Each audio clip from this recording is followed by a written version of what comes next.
Well, a mystery remains tonight after the votes were counted in Michigan's primary election. We know who won. We know who lost. We know who came close to winning. And we know who won the most votes ever cast in a primary election in the state of Michigan. But something else happened in Michigan yesterday and last night.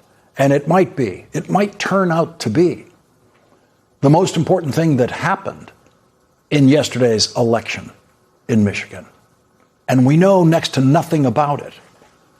That mystery could explode in our faces on election night in November. The mystery might then be revealed as a key piece of Donald Trump's possible plan to steal the election in Michigan in November to prevent the Democrats from winning control of the United States Senate. The mystery centers on people who were on the ground in Michigan yesterday visiting polling places.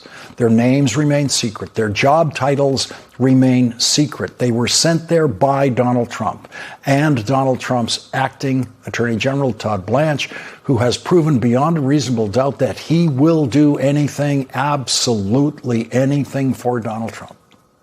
In a written statement, the Todd Blanche Justice Department said that Trump federal officials were, quote, monitoring polls. That's what they said, monitoring polls in 4 Michigan cities, including Detroit.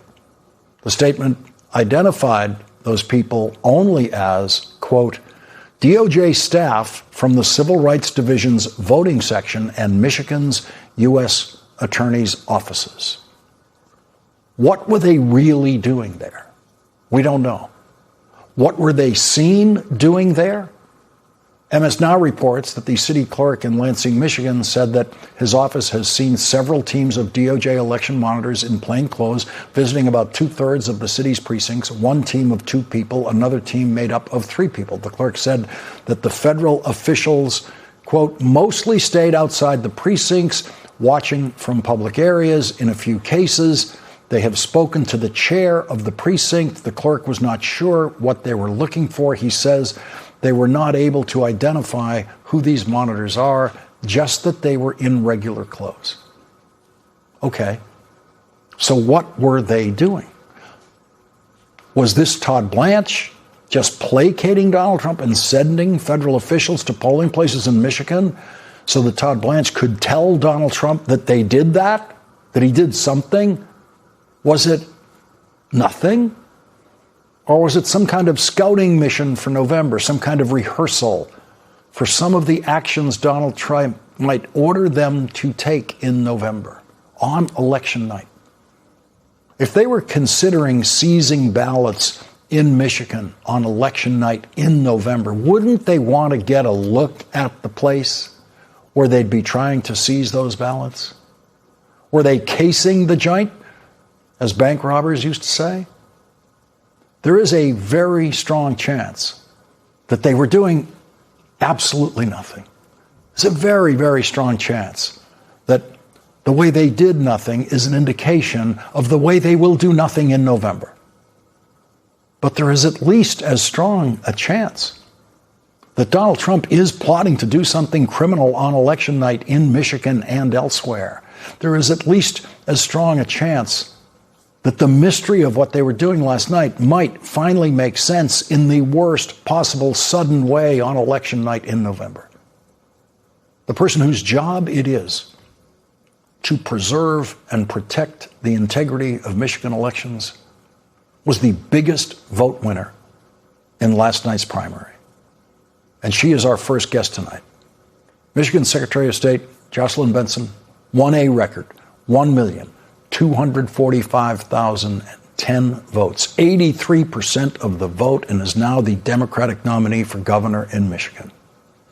Jocelyn Benson has been dealing with Trump threats to Michigan elections for 6 years now. No one has more experience in fighting Donald Trump's lies and threats about elections in Michigan. 6 years ago in December, a month after Joe Biden won the presidential election, Donald Trump was still trying to change the outcome of the election in Michigan, where Joe Biden won by 150,000 votes, which, as we saw today, is not a close result in Michigan. When Donald Trump won Michigan in 2016, he won by only 10,000 votes. And no one tried to attack the Secretary of State of Michigan to overturn that election. But that is what happened to Jocelyn Benson when she was decorating her Christmas tree with her then 4-year-old son. Trump supporters screaming, "Stop the steal," and brandishing their guns, brandishing their firearms, stood outside of her house trying to terrorize everyone in her house, including her 4-year-old son. Jocelyn Benson joined us on this program after that Trump-inspired attack on her home. I just want to know what it was like for you in your house on Saturday with your 4-year-old son decorating a Christmas tree, a scene we all know well. We've lived through as 4-year-olds ourselves, some of us as parents ourselves, and to have that scene out in front of your house.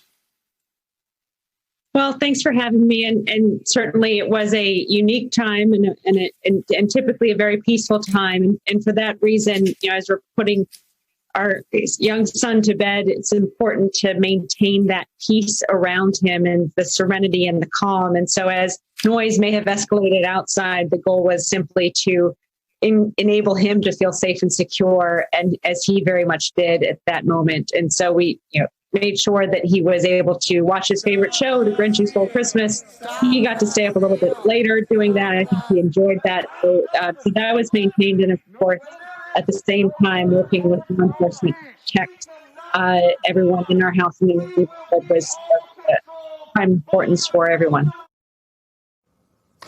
And so the protector of the vote in Michigan had to be protected, because she was protecting the vote from Donald Trump's attack on democracy in Michigan and democracy in the United States of America. Jocelyn Benson will be on the job as Secretary of State in November, when she will also possibly be giving a victory speech in her campaign for governor. Here's what she said in her victory speech last night. You all know I'll work with anyone and everyone to get that done, but I'm also unafraid to stand up to anyone who gets in our way. And this moment demands leaders who will stand up with courage, unafraid to bullies. And boy, boy, do I know how to do that. Like when Donald Trump tried to pressure me into turning over your private voting information, I said no, and I'll see you in court. And I won. The Senate election in Michigan last night defied the polls and was won by less than 1% of the vote.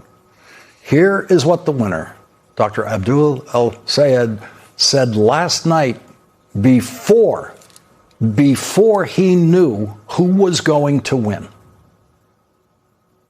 All right, y'all. Look, I wish I could tell you that I was declaring victory right about now. Turns out it takes a long time to count some votes in Michigan. However much we might disagree with our Democratic opponent, there is so much more that unites us than divides us. And so to all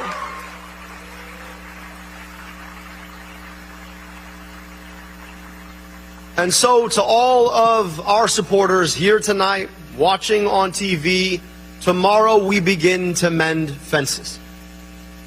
Whatever happens tonight, we have a responsibility to assure that we unite to make sure that Mike Rogers never sees the inside of the U.S. Senate.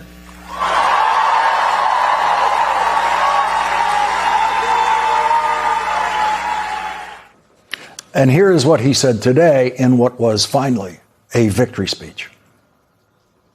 The only way that they think they can win is to drag us into the mud, to believe the worst about each other, to believe that what divides us is bigger than what unites us. They want us to think that the reason some of us ain't got is because of other people got. But it turns out that the reason so many of us ain't got is because of the system that has corrupted our politics to take it away from us. And that is the thing that we are taking on now.